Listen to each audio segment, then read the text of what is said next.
ಗುರುಜಿ, ನಾನಾಗಲೇ ಹೇಳ್ತಾ ಇದ್ದೆ, ಗಂಡ ಹೆಂಡತಿ ಅಂದರೆ ಅವರ ಸಂಬಂಧಕ್ಕೆ ಪ್ರೀತಿ, ವಿಶ್ವಾಸ, ನಂಬಿಕೆ ಅನ್ನೋದು ಬಹಳ ಮುಖ್ಯವಾಗಿರಬೇಕಾಗತ್ತೆ. ಆದರೆ ಇತ್ತೀಚಿನ ದಿನಗಳಲ್ಲಿ ನಾವು ಇದೆಲ್ಲವನ್ನ ಒಂದು ರೀತಿ ನಂಬಿಕೆನೂ ಇರೋದಿಲ್ಲ, ಪ್ರೀತಿನೂ ಇರೋದಿಲ್ಲ, ವಿಶ್ವಾಸ ಕೂಡ ಇರೋದಿಲ್ಲ. ಡಿವೋರ್ಸ್ಗಳ ಸಂಖ್ಯೆ ಕೂಡ ಹೆಚ್ಚಾಗ್ತಾ ಇದೆ. ಸೊ ಯಾಕೆ ಈಗ ಆಗ್ತಾ ಇದೆ? ಹಾಗೆ ಇದಕ್ಕಿರುವಂತಹ ಪರಿಹಾರಗಳೇನು ಜ್ಯೋತಿಷ್ಯ ಶಾಸ್ತ್ರದಲ್ಲಿ ಅನ್ನೋದರ ಕುರಿತು ತಿಳಿಸ್ಕೊಡಿ. ಮುಖ್ಯವಾಗಿ ಜ್ಯೋತಿಷ್ಯ ಶಾಸ್ತ್ರದ ಆಧಾರದ ಮೇಲೆಗೆ ಪತಿ ಮತ್ತು ಪತ್ನಿ ಇಲ್ಲಿ ಏನು ಬರುತ್ತೆ ಅಂತಂದರೆ, ಮೊದಲನೇದಾಗಿ ಅವಿಭಕ್ತಿ ಕುಟುಂಬ ಅಂತನ್ನುವಂಥದ್ದು ಮೊದಲು ನಡೀತಾ ಇತ್ತು. ಇವಾಗ ಅವಿಭಕ್ತಿ ಕುಟುಂಬ ಅನ್ನುವಂಥದ್ದು ತುಂಬ ಕಡಿಮೆ ಆಗಿದೆ. ಗಂಡ ಹೆಂಡತಿರನಲ್ಲಿ ವಿರಸ ಮನಸ್ತಾಪಗಳು ಮತ್ತು ಅನ್ಯೋನ್ಯಕತೆ ಅನ್ನುವಂಥದ್ದು ಮತ್ತು ಹೊಂದಾಣಿಕೆ ಅನ್ನುವಂಥದ್ದು ತುಂಬ ಕಡಿಮೆ ಆಗ್ತಾ ಇದೆ. ಇಲ್ಲಿ ಮುಖ್ಯವಾದ ಮೂಲ ಕಾರಣ ಅನ್ನುವಂಥದ್ದು, ಉದ್ದೇಶಗಳು ಅನ್ನುವಂಥದ್ದು ಒಂದು ಹೀಗೋ ಅನ್ನುವಂಥದ್ದು ಬರುತ್ತೆ. ನಾನು ಮೇಲು ಕೀಳು ಅನ್ನುವಂಥದ್ದು ಇದೆಲ್ಲನೂ ತಪ್ಪು ಕಲ್ಪನೆಗಳು. ಮುಖ್ಯವಾಗಿ ಭಗವಂತನ ಆಶೀರ್ವಾದ ಇಲ್ದಿರನೇ, ಪೂರ್ವಜನ್ಮದ ಕರ್ಮಗಳು, ಪೂರ್ವಜನ್ಮದ ಪುಣ್ಯ ಫಲ ಇಲ್ಲದಿರನೇ ಗಂಡ ಹೆಂಡ್ತಿರ ಆಗೋದಕ್ಕೆ ಸಾಧ್ಯ ಇಲ್ಲ. ಹೀಗಿರುವಾಗ ಗಂಡ ಹೆಂಡ್ತಿರಿನಲ್ಲಿ ಇರುವಂತಹ ಹಿರಿಸು ಮನಸ್ಸುಗಳು ಆದಷ್ಟು ಬೇಗ ಪರಿಹಾರ, ಅದಕ್ಕೆ ಆಗುವಂತಹ ಕಲಹಗಳಿಗೆ, ಸಂಬಂಧಗಳಲ್ಲಿ ಆಗುವಂತಹ ಸಮಸ್ಯೆಗಳಿಗೆ ಪರಿಹಾರಗಳು, ಮಾರ್ಗಗಳು ಅನ್ನುವಂಥದ್ದು ತುಂಬಾ ಇದ್ದಾವೆ ಜ್ಯೋತಿಷ್ಯದಲ್ಲಿ. ತನ್ನನ್ನು ತಾನು ತಿಳಿದುಕೊಳ್ಳಬೇಕು, ಕುಟುಂಬದ ಬಗ್ಗೆ ಅರಿವು, ಗಂಡ ಅಂತಂದರೆ ಏನು, ಹೆಂಡತಿ ಅಂತಂದರೆ ಏನು, ಮನೆ ಕುಟುಂಬ ಸಂಸಾರ ಅಂತಂದರೆ ಏನು, ಪ್ರೀತಿ ವಿಶ್ವಾಸ ಅಂತಂದರೆ ಏನು, ಬಂಧು ಬಳಗ ಅಂತಂದರೆ ಏನು, ಬಂಧು ಮಿತ್ರರು ಅಂತಂದರೆ ಏನು, ಇದನ್ನು ಫಸ್ಟು ಅರ್ಥಕೋಬೇಕು. ಕುಟುಂಬದಲ್ಲಿ ಆಗುವಂತಹ ಸಣ್ಣ ಪುಟ್ಟ ಸಮಸ್ಯೆಗಳಿಗೆ, ಲೋಪದೋಷಗಳಿಗೆ ತನ್ನದೇ ಆದಂತಹ ಜ್ಯೋತಿಷ್ಯದಲ್ಲಿ ಪರಿಹಾರ ಮಾರ್ಗ ಅನ್ನುವಂಥದ್ದು ತುಂಬ ಇದ್ದಾವೆ. ಅದರಲ್ಲಿ ಕೆಲವೊಂದು ವಿವರಣೆಯಾಗಿ ತಿಳಿಸ್ಕೊಡೋಣ.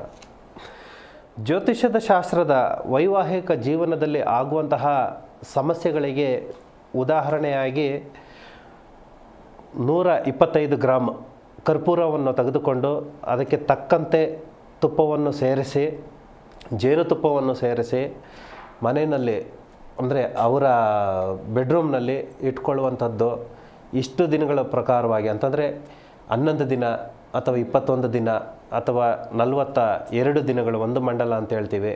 ಆ ರೀತಿಯಾಗಿ ಅದನ್ನು ಇಟ್ಟುಕೊಂಡು ಅದನ್ನು ಕಾಲಕ್ರಮೇಣ ನಾವು ಇಟ್ಟ ದಿನದಿಂದನೇ ಗೊತ್ತಾಗ್ತಾ ಇರುತ್ತೆ ಎಲ್ಲಿ ಏನು ಸಮಸ್ಯೆಗಳಾಗ್ತೈತೆ ನಮ್ಮಲ್ಲಿ, ನಮ್ಮ ಬೆಡ್ರೂಮ್ನಲ್ಲಿ ಆಗಿರ್ಬೋದು, ನಮ್ಮ ಒಳ ಅಂತರಂಗದಲ್ಲಾಗಿರ್ಬೋದು, ಇರುವಂತಹ ಸಣ್ಣ ಪುಟ್ಟ ಸಮಸ್ಯೆಗಳಲ್ಲಿ ಏನೇನು ಲೋಪದೋಷಗಳಿದ್ದಾವೆ ಅವುಗಳನ್ನೆಲ್ಲನೂ ಕೂಡ ಸಂಪೂರ್ಣವಾಗಿ ಪರಿಹಾರ ಮಾಡಿಕೊಂಡು ತನಗೆ ತಾನೇ ಅಲ್ಲಿ ಇರುವಂತಹ ನೆಗೆಟಿವ್ ಎನರ್ಜಿ ಅನ್ನುವಂಥದ್ದು ಏನಾಯಿತು, ಆ ನೆಗೆಟಿವ್ ಎನರ್ಜಿ ಕಂಟಿನ್ಯೂ ಆಗಿ ಕ್ಲಿಯರ್ ಆಗಿ ಅದನ್ನು ಎಷ್ಟು ದಿನಗಳು ಅಂದ್ಕೊಂಡಿರ್ತೀವೋ 11 ದಿನ, 21 ದಿನ, ಒಂದು ಮಂಡಲ ಅನ್ನುವಂಥದ್ದು, ಆ ಒಂದು ಮಂಡಲದಲ್ಲಿ 11 ದಿನದಲ್ಲಿ, 21 ದಿನದಲ್ಲಿ ಅದನ್ನು ಹೊರಗೆ ಹಾಕಬೇಕು.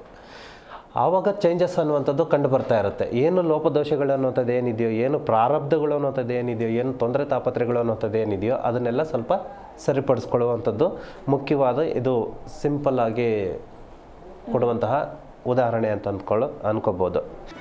ಜಿ ಕನ್ನಡ ನ್ಯೂಸ್ ಈಗ ನಿಮ್ಮ ಮನೆಯಲ್ಲೇ ನೋಡಿ, ಎಲ್ಲ ಕೇಬಲ್ಗಳಲ್ಲಿ ಈಗ ಲಭ್ಯ.